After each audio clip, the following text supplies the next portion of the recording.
I just spent the last 20 minutes scooping dog diarrhea poop in the rain, so I feel like I've earned this.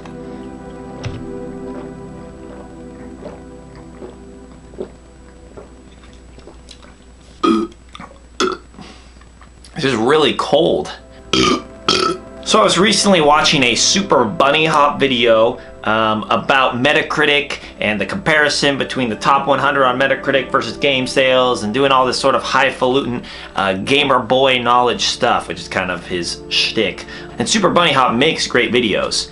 They're really fun to watch, they're really entertaining, and they're really informative. But there was this one little anecdote that he said in the middle of his video where he was talking about Moby Dick, and he was saying that Moby Dick didn't become popular until 70 years after it was released, which kind of puts into perspective this great American classic, what many people regard as the greatest American novel people didn't even care about for 70 years. Video games haven't even been around for 70 years, so it's kind of an odd connection to make there. But at the same time, it was really interesting and got me thinking about reviews and societal expectations that are placed on different outlets of art, specifically in regards to video games, because that's what the video is kind of all about. So my connection that I made then, and it was kind of a connection that happened in the video, by Super Bunny Hop, so it's not a perfectly original idea. Review bombing games, which is, I think, a relatively new phenomenon. According to Wikipedia, I'm gonna pull it out so that I don't misquote Wikipedia, God forbid.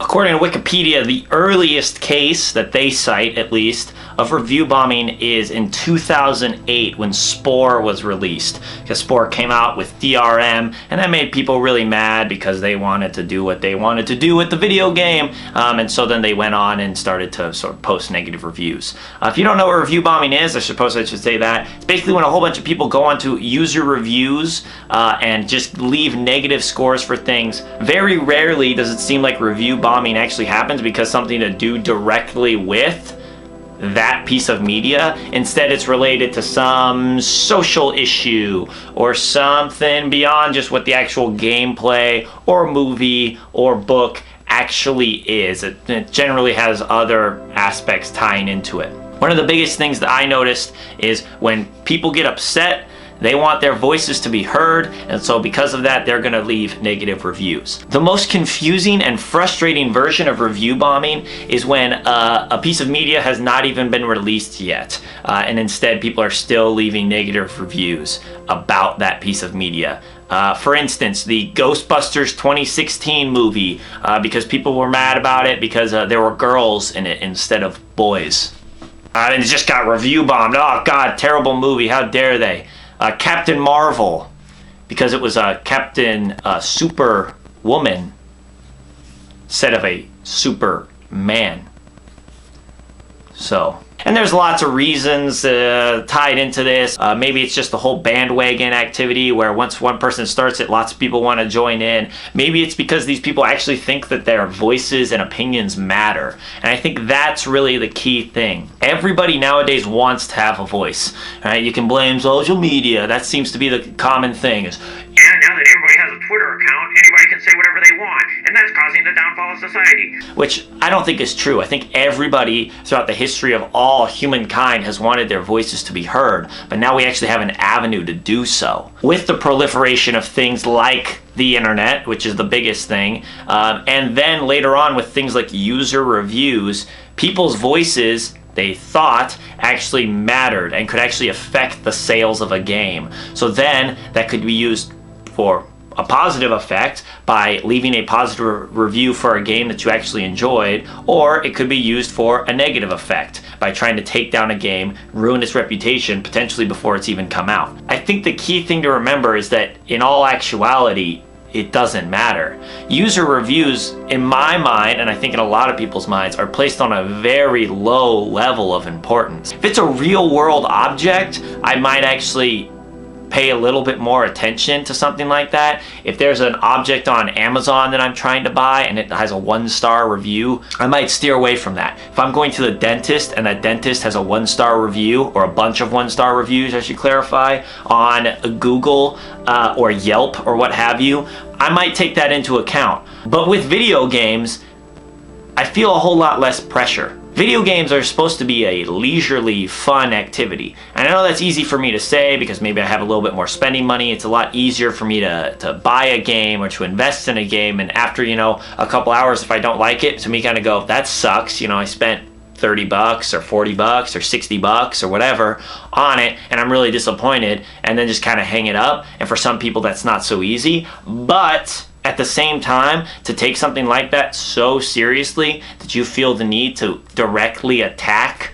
the company, the game, the publisher, the whatever, and try and take them down for some reason, you're putting a lot more credence in your voice than it's actually worth. Right? I think that's the key part of review bombing, is that you think that your voice, like screaming it into the heavens, is actually going to make a difference. Right? And in all actuality, with a lot of these cases, there becomes the reverse review bombing phenomenon, which is where a whole bunch of people rush out to leave negative reviews for Star Wars Battlefront 2, or leave negative reviews for No Man's Sky because it's the worst game and they're a bunch of dirty liars, and how dare they release a game where they said something was going to happen and then it didn't happen. Those sick bastards. Because you freaking pricks! They deserve to rot in jail. Lying on TV is a crime.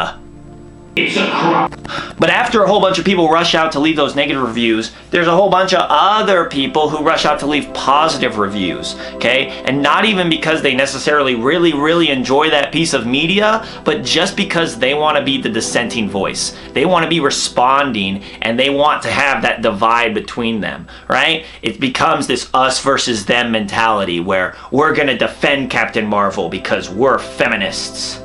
And we hate Captain Marvel because one time there was a theater that only let girls in. And it doesn't make any difference. It all balances each other out, and really it's just creating a whole bunch of noise for something that doesn't actually matter. Like, I saw Captain Marvel and I can't tell you anything about it because it was a stupid movie. I played Star Wars Battlefront 2. I can't tell you anything about it because it was a stupid game. I've never heard of Titan Souls before, despite the fact that Total Biscuit said that it wasn't a game for him. And then there's lots of games where there hasn't been this reversal of the review bombing, and it still does not affect the game's success at all. Do you remember that Grand Theft Auto 5 was review bombed? Do you think that stopped people from buying that game? I'm going to go on a limb and say no, it didn't. Nier Automata, I don't know how you say it, I'm going to be honest. Do you think that stopped people from buying that game because it got review bombed? I don't think it did. Skyrim got review bombed. So there are these ridiculously popular, successful, well-made games that before they even get rolling, or because some random thing happens, people get all upset and decide to go review bomb it. Okay, the number one way you can make your voice heard in an industry like video games is not to review bomb something. It's not to write a really, really long Reddit post voicing all your complaints. It's to not buy the game. It's to not play the game. If you legitimately have a problem with something like Captain Marvel, don't go see Captain Marvel. If you legitimately have a problem with Spore, then don't go buy Spore.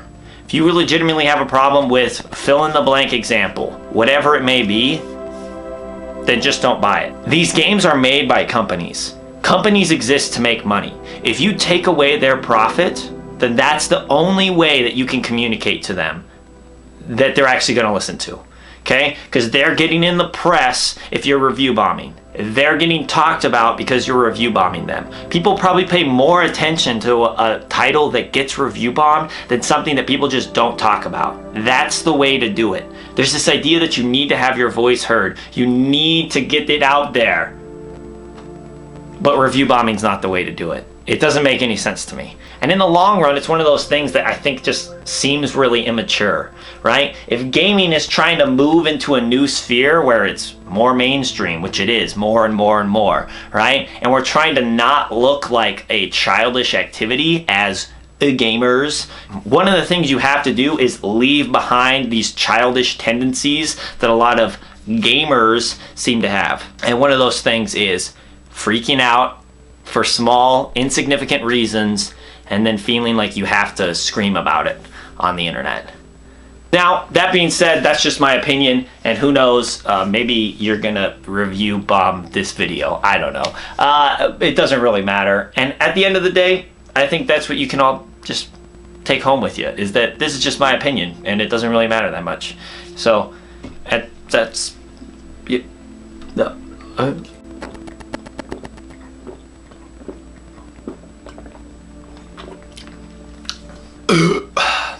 Thanks for watching. Bye.